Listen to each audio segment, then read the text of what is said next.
అందరికీ నమస్కారం. జ్యోతిష్య దృష్టి ఛానల్ కి స్వాగతం. తులా రాశి వారికి జరిగే శుభాలు అశుభాలేంటో తెలుసుకుందాం. ఈ వీడియోని తప్పకుండా చివరి వరకు చూడండి. ఈ వీడియోని ఇంకా లైక్ చేయకపోతే వెంటనే లైక్ చేయండి. ప్రతిరోజు మీ రాశి ఫలాలు అందరికంటే ముందుగా తెలుసుకోవాలంటే క్రింద కనిపిస్తున్న రెడ్ కలర్ సబ్స్క్రైబ్ బటన్ ని క్లిక్ చేసి ప్రక్కనే ఉన్న బెల్ బటన్ ని యాక్టివ్ చేయండి. అలాగే వీడియోని తప్పకుండా మీ మిత్రులందరితో షేర్ చేయండి. ఈరోజు మీకు ఒక స్త్రీతో ఆస్తి మరియు ధనం విషయంలో గొడవ జరుగుతుంది. కానీ ఆ గొడవలో మీరు చెప్పకూడని మాటలు చెప్పినట్లయితే గొడవ పెద్దగా అవుతున్న తర్వాత ఎందుకు చెప్పారా అని బాధపడాల్సి ఉంటుంది. జాగ్రత్త. ఇక దాని ముందు మీరు జాగ్రత్తగా ఉంటేనే మేలు. మీరు కలిసి కూర్చుని ప్రశాంతంగా గొడవను పరిష్కరించుకోండి.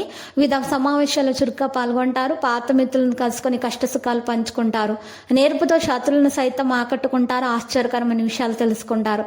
నిరుద్యోగులకు ఇంటర్వ్యూలు అందుతాయి. వ్యవహారాల్లో విజయం సాధిస్తారు. వ్యాపారాలు అభివృద్ధిదాయకంగా ఉంటాయి. ఉద్యోగాల్లో పనిభారం తగ్గుతుంది. పారిశ్రామికవేత్తలు కలిసి వచ్చే రోజు. విద్యార్థులకు విదేశీ విద్యావకాశాలు అంతాయి. మహిళల కుటుంబ సభ్యుల చేయూత ఆంజనేయ స్వామిని స్మరించడం వల్ల మేలు కలుగుతుంది. నిరుద్యోగులకు యత్నాల అనుకూలతలు పెరుగుతాయి. ఆర్థిక లావాదేవీలు మందగిస్తాయి. ఆకస్మిక ప్రయాణాలు ఉంటాయి.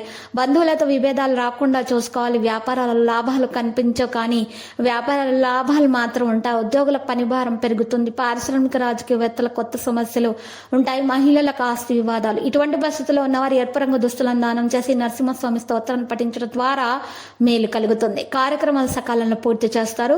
శుభకార్యాలకు డబ్బు వెచ్చిస్తారు. పాత బాకీలు వసూలై అవసరాలు తీరుతాయి. నూతన ఒప్పందాలు చేసుకుంటారు. ప్రముఖులను పరిచయం చేసుకుంటారు. కాంట్రాక్టులు దక్కుతాయి. వ్యాపారాలు లాభిస్తాయి. ఉద్యోగులకు నూతన ఉత్సాహం లభిస్తుంది. పారిశ్రామిక వర్గాలకు శ్రమ ఫలిస్తుంది. జయం మహిళలకు ఉత్సాహవంతంగా ఉండటం జరుగుతుంది. నలుపు రంగు దుస్తులను దానం చేసి విష్ణు సహస్రనామ పారాయణం చేయడం ద్వారా మేలు కలుగుతుంది. ఆర్థిక పరిస్థితి మెరుగ్గా ఉంటుంది. వ్యయ ప్రయాసాలు తప్పవు. కుటుంబ సభ్యుల సలహా పాటించాలి. లక్కీ సంఖ్య 33. లక్కీ కలర్ నలుపు. పరిహారంలో నరసింహస్వామి స్తోత్రాలను పఠించాలి. లక్ష్మీ నరసింహస్వామి ఆలయ దర్శనం చేసుకోవడం ద్వారా మీకు మేలు కలుగుతుంది. ప్రతిరోజు ఈ విధంగా రాశి ఫలాలు తెలుసుకోవడానికి వీడియోని తప్పకుండా లైక్ చేయండి. క్రింద కనిపిస్తున్న రెడ్ కలర్ సబ్స్క్రైబ్ బటన్ ని తప్పకుండా క్లిక్ చేయండి. లైక్ మరియు సబ్స్క్రైబ్ చేసిన వారికి ఈ రోజు ఏదో ఒక శుభవార్త వినాలని నేను దేవుణ్ణి ప్రార్థిస్తున్నాను. Thank you for watching this video.